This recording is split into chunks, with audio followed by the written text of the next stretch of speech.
আসসালামু আলাইকুম। বাংলা সংবাদে সবাইকে স্বাগত জানাচ্ছি। আমি চিন্তিয়া হক। শুরুতেই সংবাদ শিরোনাম। তৃণমূল রাজনীতির আইকন তারেক রহমান, বলছেন স্বেচ্ছাসেবক দলের নাজমুল।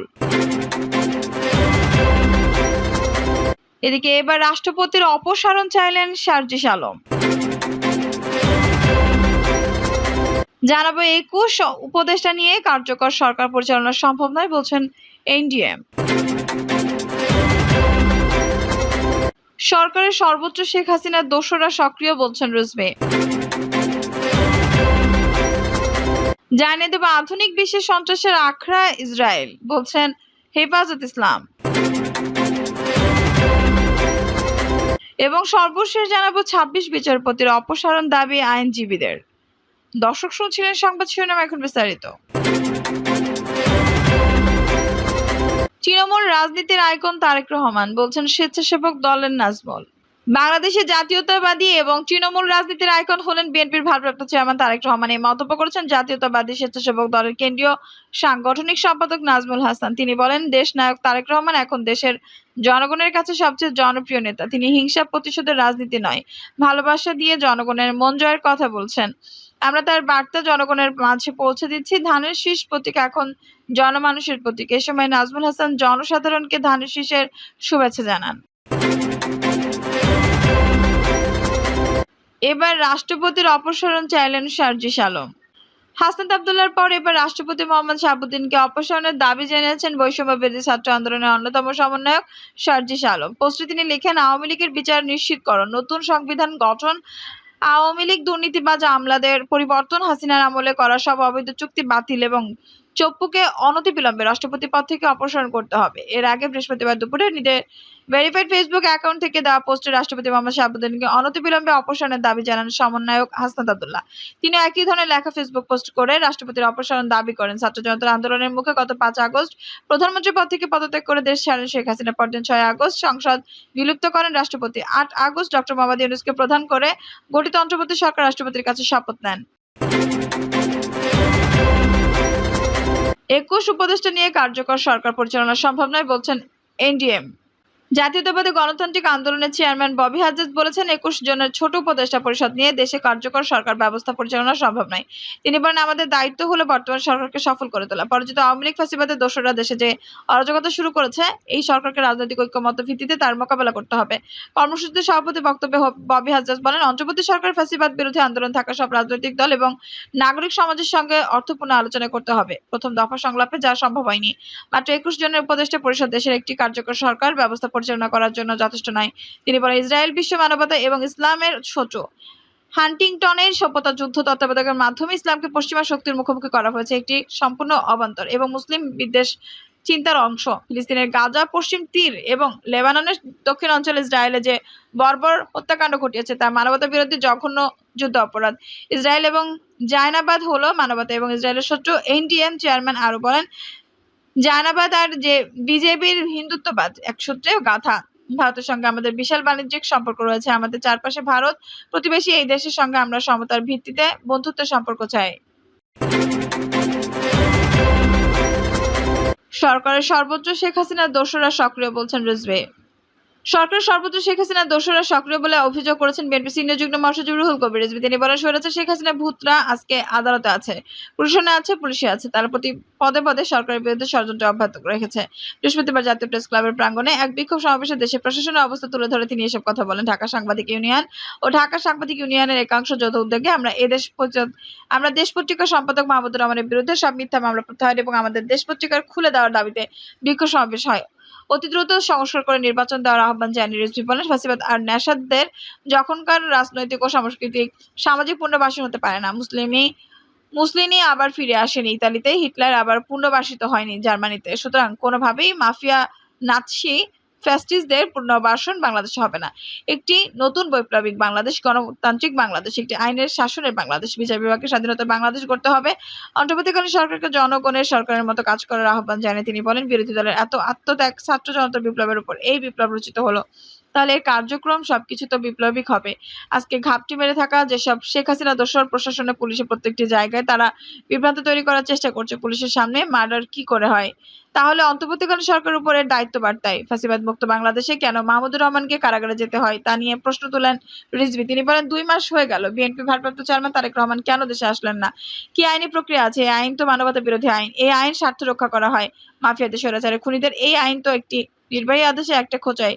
এই আইন পরিবর্তন হতে পারে। তাহলে কি আপনারা অন্তর্বর্তীকালীন ভয় পাচ্ছেন নাকি কোনো জায়গা থেকে কেউ নির্দেশ দিচ্ছেন এর বাইরে যাওয়া যাবে না? এভাবে কাজ করবেন দেশনায়ক তারেক রহমান দেন যেন ফিরতে না পারে সেই ব্যবস্থার জন্য আপনারা এই কাজগুলো করুন। এগুলো পরিবর্তন করা যাবে না। বিএফইউজের সব মহাসচিবের কাছে গনি চৌধুরী বলেন, খুব দুঃখ লাগে যে ছাত্র জনতার আন্দোলনে বিপ্লবের পরে আমাদেরকে রাস্তায় নামতে হয়েছে দাবি নিয়ে। আমরা এই সমাবেশ থেকে সব বন্ধ সংবাদপত্র সহ মিডিয়া খুলে দিতে হবে। আধুনিক বিশ্বে সন্ত্রাসের আখড়া ইসরায়েল, বলছেন হেফাজত ইসলাম। হেফাজত ইসলাম বাংলাদেশের সিনিয়র যুগ্ম মহাসচিব ও ঢাকা মহানগর সভাপতি মাওলানা জুনায়েদ আল হাবিব বলেছেন, আধুনিক বিশ্বের সন্ত্রাসের আখড়া হলো ইসরায়েল। তারা চলে আমেরিকার অর্থে, আমেরিকার অস্ত্রে।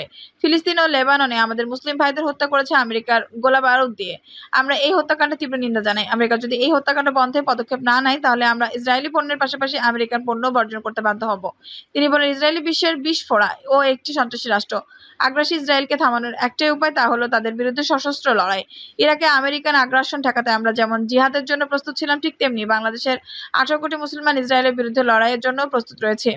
আমরা জাতিসংঘ, আইসিসি সহ সব মুসলিম দেশ ও সংস্থাকে ইসরায়েলের বিরুদ্ধে কার্যকর পদক্ষেপ নেওয়ার আহ্বান জানাই। মাওলানা মহিউদ্দিন রাব্বানী বলেন, পাঠ্যপুস্তক পরিমার্জন সমন্বয় কমিটি বাতিল ইস্যুতে টিআইবির বিবৃতি পড়ে মনে করেছে তারা ইসলামী জনমতকে বাদ দিয়েই তথাকথিত বৈষম্যহীন বাংলাদেশ গড়তে চান। তাদের বক্তব্যে উগ্র সেকুলার ও ফ্যাসিবাদ কায়েম আকাঙ্ক্ষা প্রতিফলিত হয়েছে। সহসভাপতি মুফতি রফিকুল ইসলাম সর্দার, সাংগঠনিক সম্পাদক মুফতি আমিনুল ইসলাম কাশেমি ও সহ সাংগঠনিক সম্পাদক মুফতি সালাহ উদ্দিন সঞ্চালনায় আরও বক্তব্য রাখেন স্থানীয় নেতৃত্ববৃন্দ। হেফাজতের কেন্দ্রীয় নেতৃত্ববৃন্দের অনুরোধে মাওলানা আশিকুর রহমান কাশেমি ১৫১ সদস্য বিশিষ্ট হেফাজত ঢাকা জেলা উত্তরের পূর্ণাঙ্গ একটি কমিটি ঘোষণা করেন। ২৬ বিচারপতির অপসারণ দাবি আইনজীবীদের। উচ্চ আদালতে ২৬ বিচারপতিকে অপসারণের দাবিতে ক্রাইমেই সোচ্চার হচ্ছেন আইনজীবীরা। রায় বা আদেশ দেওয়ার ক্ষেত্রে অনিয়ম, দুর্নীতি, অযোগ্যতার অভিযোগ তুলে তাদের অপসারণের দাবি করা হচ্ছে। এ ব্যাপারে প্রধান বিচারপতির কাছে লিখিত অভিযোগ দেওয়া হয়েছে। রাষ্ট্রপতির প্রধান উপদেষ্টার দপ্তরেও তালিকা পাঠানো হচ্ছে।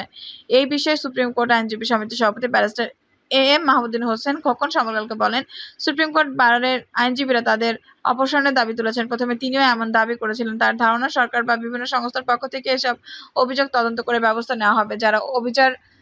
যারা অবিচারক সুলভ আচরণ করেছেন, অন্যায়ভাবে রায় দিয়েছেন এবং শপথ ভঙ্গ করেছেন তার বিরুদ্ধে ব্যবস্থা নেওয়া উচিত বলে মনে করেন বিএনপির যুগ্ম মহাসচিব মাহবুবউদ্দিন খোকন। নাম প্রকাশে অনিচ্ছুক কয়েকজন আইনজীবী জানিয়েছেন, ২০০৬ সালে বিচার বিভাগের উপর হামলাকারীরাও এখন হাইকোর্টে বিচারক হওয়ার মতো যোগ্যতা না থাকলেও অনেকে নিয়োগ পেয়েছেন। আওয়ামী লীগ সরকারের আমলে এখনই তাদের সরানো উপযুক্ত সময়। আইনজীবীরা জানান, ২০০৬ সালের ৩০ নভেম্বর প্রধান বিচারপতির দরজায় লাথি মারা হয় এবং এজলাস ভাঙচুর করা হয়। সেদিন নামিয়ে ফেলা হয় জাতীয় পতাকা। অ্যাটর্নি জেনারেল কার্যালয় ভাঙচুর করা হয়। সে সময় আইন প্রতিমন্ত্রী ব্যারিস্টার শাহজাহান ওমরের গাড়ি পুড়িয়ে দেওয়া হয়। এই পরিপ্রেক্ষিতে সুপ্রিম কোর্টে চরম অরাজকতা সৃষ্টি হয়। অভিযোগ উঠেছে, আওয়ামী লীগ ক্ষমতা আসার পর ওই হামলার পুরস্কার হিসেবে দুজনকে বিচারক নিয়োগ করা হয়। পাশাপাশি কয়েকজনকে সুপ্রিম কোর্টে আইন কর্মকর্তা নিয়োগ দেওয়া হয়। এছাড়া সাবেক প্রধানমন্ত্রী খালেদা জিয়াকে বেআইনিভাবে সাজা দেওয়ার অভিযোগ উঠেছে এক বিচারকের বিরুদ্ধে। জেলা জজ থাকাকালে খালেদা জিয়াকে সাজা দেওয়া ওই বিচারক এখন হাইকোর্টের বিচারপতি। বিএনপির ভারপ্রাপ্ত চেয়ারম্যান তারেক রহমানকে যাবজ্জীবন সাজা দেওয়া এক জেলা জজ বর্তমানে হাইকোর্টের বিচারপতি। তাদের অপসারণের দাবি উঠেছে। সংশ্লিষ্টরা বলছেন, বিচারক অপসারণের আপাতত কোনো আইন নেই। সুপ্রিম জুডিশিয়াল কাউন্সিল কার্যকর না থাকায় বিচারকদের অপসারণের বিষয়টি নিয়ে আইনি জটিলতা রয়েছে। সমর্থকদের ও অযোগ্যতার কারণে বিচারপতি অপসারণের ক্ষমতা ২০১৪ সালে জাতীয় সংসদের হাতে ফিরিয়ে নিতে সংবিধানের ষোড়শ সংশোধনী পাস হয়। এর আগে সুপ্রিম জুডিশিয়াল কাউন্সিলের ক্ষমতা সুপ্রিম কোর্টের অধীনে ছিল। ষোড়শ সংশোধনী বাতিল করার রায় দেন সাবেক প্রধান বিচারপতি এস.কে সিনহার নেতৃত্বে আপিল বিভাগ। এর বিরুদ্ধে সরকারের করা রিভিউ আবেদন এখন আপিল বিভাগের বিচারাধীন। সরকার পতনের পর প্রধান বিচারপতি ওবায়দুল হাসান সহ আপিল বিভাগের ৬ বিচারপতি গত ৯ আগস্ট পদত্যাগ করতে বাধ্য হন।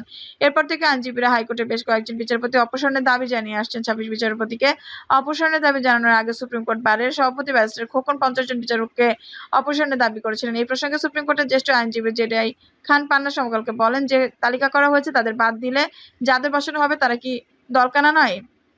যদি চাপ সৃষ্টি করে বিচারক অপসারণ করতে হয় তাহলে আদালতের কাছে বিচার চেয়ে লাভ কি? জ্যেষ্ঠ আইনজীবী সুব্রত চৌধুরী বলেন, যত দ্রুত সম্ভব দুর্নীতিবাজ বিচারকদের বিদায় করা উচিত। যে বিচারপতিরা চেয়ারে বসে নিয়মিত শপথ ভঙ্গ করছেন এবং নির্দেশনামূলক রায় বা আদেশ নিয়ে দিয়েছেন তাদের দ্রুত অপসারণ করা উচিত। নাম প্রকাশে অনিচ্ছুক একজন জ্যেষ্ঠ আইনজীবী সমকালকে বলেন, মানববন্ধন সভা মিছিল করে বিচারপতিদের অপসারণের চর্চা চলতে থাকলে তাদের আরো বহু বছর স্বাধীনভাবে রায় দেওয়ার স্বাধীনতা থাকবে না। সুনির্দিষ্ট অভিযোগ থাকতে হবে এবং কোন রায়টা পক্ষপাতিত্বমূলক এবং কেন পক্ষপাতিত্বমূলক হয়েছে এটা প্রমাণ করতে হবে। এখন 26 জনের তালিকা দিলেও তাদের অপসারণ করলে আবার হয়তো আরো 10 জনের তালিকা দেবে, আবার মানববন্ধন শুরু করতে পারে। এই ধরনের কার্যক্রম কোনো আইনের শাসনের মধ্যেই পড়ে না। তার মানে সরকার পরিবর্তন হলে বিচারপতিদের চাকরি নেই, বিচারপতিদের স্বাধীন রায় দেওয়ার মানে হলো তাদেরকে বিচার করতে থেকে বরখাস্ত করতে পারবে না। আপিল বিভাগে সবাইকে যেভাবে ভাগিয়ে দিয়েছে, পরবর্তী সরকারকে যে আসুক না কেন তাদের কাছে তো এই অভিযোগ করতে পারবে না। কোনো বিচারপতির বিরুদ্ধে সুনির্দিষ্ট অভিযোগ থাকলে রাষ্ট্রপতির কাছে তা দাখিল করতে হবে। রাষ্ট্রপতি যদি মনে করেন অধিকতর তদন্ত হওয়া দরকার তাহলে তিনি সুপ্রিম জুডিশিয়াল কাউন্সিলের কাছে পাঠাবেন।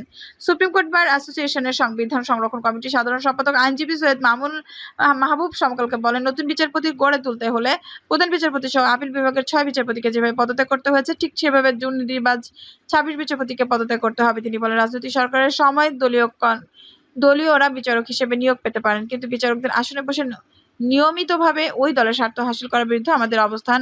আমরা বিচারকের সংখ্যা ও অপসারণের বিষয়টি প্রধান বিচারপতির উপর ছেড়ে দিয়েছি। তিনি বিতর্কিত কয়েকজন বিচারকের চায়ের দাওয়াত দিয়ে পদত্যাগে বাধ্য করতে পারেন। তা না হলে তাদের স্বেচ্ছায় পদত্যাগের দাবিতে ছাত্র জনতা আগস্টের মতো আবারও সুপ্রিম কোর্ট ঘেরাও করতে বাধ্য হবে।